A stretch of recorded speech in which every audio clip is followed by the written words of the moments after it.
So, now that we have our basic model, we're ready for some variation. You could go for the original Game Boy Color ripped tones, standard non-shaded LSW, LSW Advanced, LSW Revolutions, Neo LSW, VRP, you name it. Once you're at this stage, you could literally branch off into anything that you want within the legendary Super Warriors realms. The edits that people tend to make when shaking up the original style involve adding a secondary and often a tertiary tone to enhance details, things that would otherwise go unrealized with singular tones. In some cases, it means that certain lines can be broken from the original mold to achieve a desired effect. This generally is called anti-aliasing, and this is done to smooth lines that couldn't be smoothed without the addition of the tone. Other edits include changing the facial structure, increasing the muscle span, or simply redoing a component such as the hairstyle.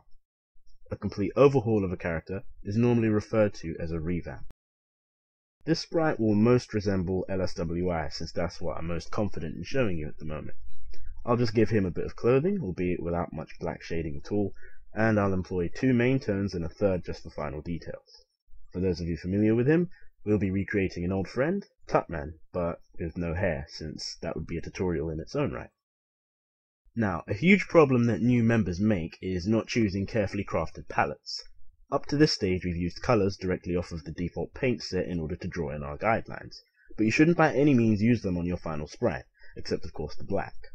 They illustrate inexperience and inability to both adjust to and utilize different tones. So to edit them, click on a color from the palette that you wish to change, then go to Colors and Edit Colors. Here you'll see an array of different shades and tones. Click on the Define Custom Colors button, and you'll be allowed to edit the color however you want. Saturate it, desaturate it, darken, lighten. The only limit is your own eyes. Here I've constructed a basic set of colors to use, and you should notice that since we're only on the first tone here, they're lighter than Sungo Haruto's colors, with the exception of the skin. If your sprite has 3 or more tones, you should have a large enough gap of shades to use without it darkening too quickly. Hence we lighten our lightest tone. Also, personally, I like mine without too much saturation, making them look a bit paler, but you don't have to do so. Some people pull off very vibrant colors keen to jump ultimate stars. Again, look to those sprites for reference to see how to pull them off successfully. Instead of doing the frustrating and arduous method of going through each stage chronologically, I'm going to do something a little unorthodox. I'm going to show you the finished product, then I'll illustrate the main differences from the outline, run briefly through how it got there, and elaborate on the edits made. That's because the method is fairly straightforward and logical. It's the degree of editing which confuses people, which is why I need to give it more description. This is the hairless but nonetheless revamped Tutman. We'll just overlay him with the original outline. Here are the main things that you should know. A. Despite the changes to his stance before I've continued to edit them, this is a core aspect of spriting. Regardless of how much you might think you've nailed something, 90% of the time it can be improved with a few touch-ups, and sometimes they're just as trivial as removing or adding a single pixel. B. I've changed his eyes from the original LSW style. Something which became popular in 2008 was moving the eye a pixel to the left, and adding a black pixel to represent the opposite eye, so yet again it has slightly more dimension. C. Anti-aliasing is present, but it isn't overbearing. I'll later be giving advice on that, but just notice that I use it where I feel it can be justified. Firstly, the outline for the clothing was drawn in and then filled in with the first tone. Then, the eye modification was made, after which the second tone was used, and then the third tone for the final details. No pure white has been used, it's all the light grey from the original sprites. Don't change this. Also, throughout production, you can see that I've made constant changes to the outline wherever it was necessary, which tells you that if anything looks iffy mid-editing, don't be afraid to go back and change it for the better, because as you make progress, certain parts are bound to look strange, and it's your job to fix them. So when drawing on the clothes, I took into consideration that it has a natural feel, slightly baggy jeans, and a generic top.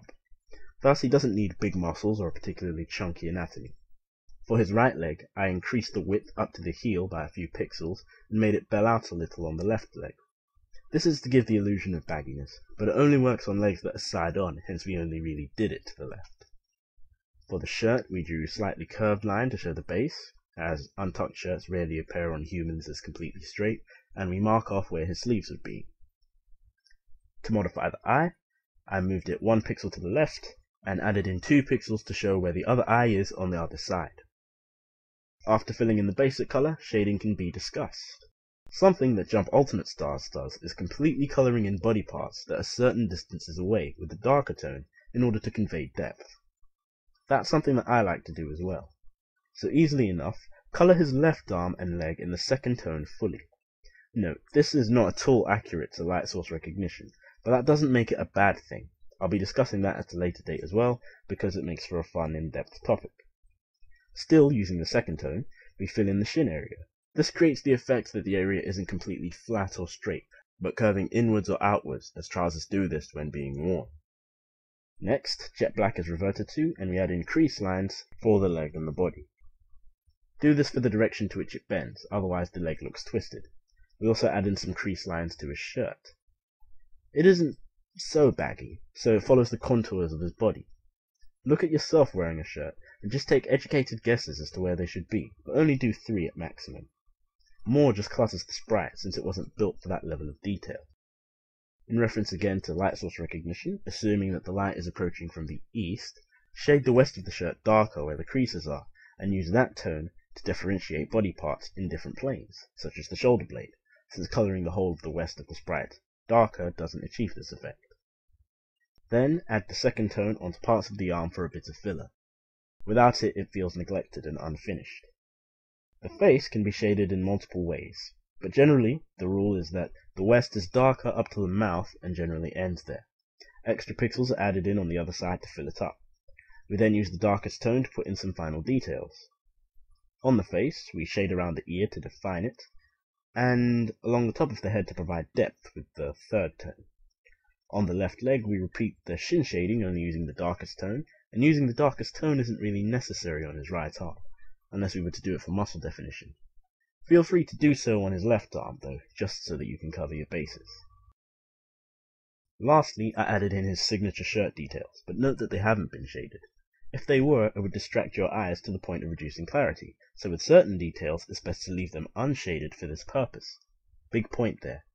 Also, I've added in the shoelaces and anti-aliased to an extent, the base of his shoe, just to give it a white sole. You don't always need to do this, but that's just something that I found recently I like to do now. If you give him hair and you shade that nicely, he might look like this.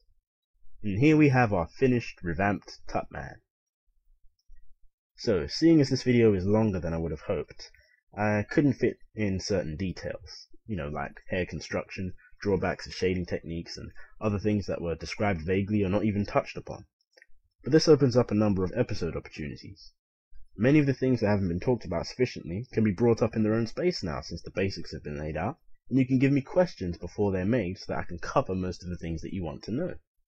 So there's a huge upside to this for the future. Thank you for listening once more.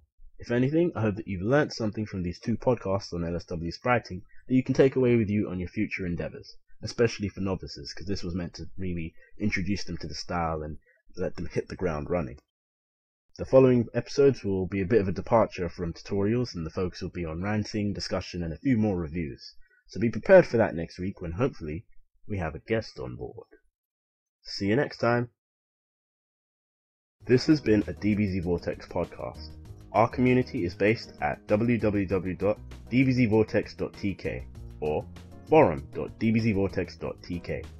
Head over there for a core Dragon Ball Z fanbase, fun people to talk to, and most of all, top-notch LSW sprites that nowhere else on the net has.